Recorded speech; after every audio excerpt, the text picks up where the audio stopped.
एक समय की बात है, भगवान गौतम बुद्ध अपने शिष्यों के साथ बैठे हुए थे और उन्हें उपदेश दे रहे थे। तब उन्होंने अपने शिष्यों से कहा, क्रोध इंसान का सबसे बड़ा दुश्मन है। क्रोध करने वाला व्यक्ति खुद को हानि पहुंचाता ही है, लेकिन दूसरों को भी हानि पहुंचाता है।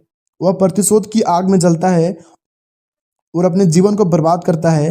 उपदेश खत्म होने के बाद उनके शिष्यों में से एक शिष्य खड़ा होता है और उससे बोलता है, तू एक ढोंगी है। तेरी बातें मनुष्यों के रहन सहन के विपरीत है। तू जो कहता है उससे अपने जीवन में अनुसरण नहीं करता और दूसरों को यह सब करने को कहता है। जब उसका वह शिष्य गौतम बुद्ध को उल्टी सीधी बातें कह रहा था, तब गौतम बुद्ध ने कोई प्रतिक्रिया नहीं दी और शांत बैठे रहे। लेकिन ऐसे में वह व्यक्ति और भी ज्यादा गुस्सा हो गया और गुस्से में आकर उसने गौतम बुद्ध के मुंह पर थूक दिया।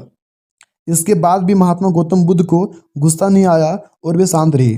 उन्होंने अपने चेहरे से थूक पोंछ लिया और वह चुपचाप बैठ गए। यह सब देखकर उस शिष्य को समझ नहीं आया कि वह क्या करेगा।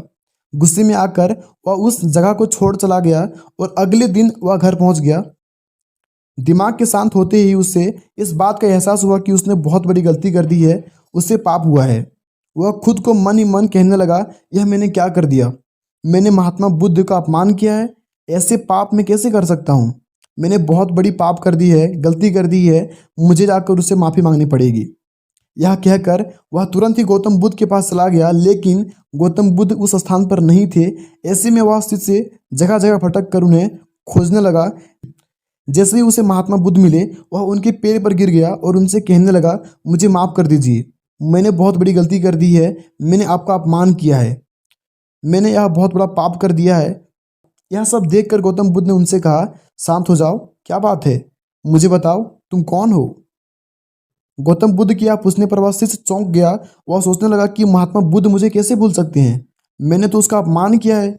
यह सोचकर उसने महात्मा से पूछा, मैं वही शिष्य हूँ जिसने कल आपका अपमान किया था और आप इतनी जल्दी भूल गए? हमें कल की बातों को कल में ही छोड़ देना चाहिए। वह अच्छा हो या बुरा, उसके बारे में बार बार विचार नहीं करना चाहिए। मैं बीती हुई बातों को पीछे छोड़कर आगे चलता हूँ और ऐसा ही हम सबको करना चाहिए। महात्मा बुद्ध की बातें सुनकर वह शिष्य और भी ज़्यादा प्रभावित हुआ और उसने बोला कि मैं आज से आपकी हर बात को मानूंगा। इस कहानी से हमें सीख मिलती है कि क्रोध करना इंसान के लिए सबसे खतरनाक है। यह मनुष्य का सबसे बड़ा दुश्मन है जो उसे बर्बाद कर सकता है। इसलिए मनुष्य को कभी भी क्रोध नहीं करना चाहिए।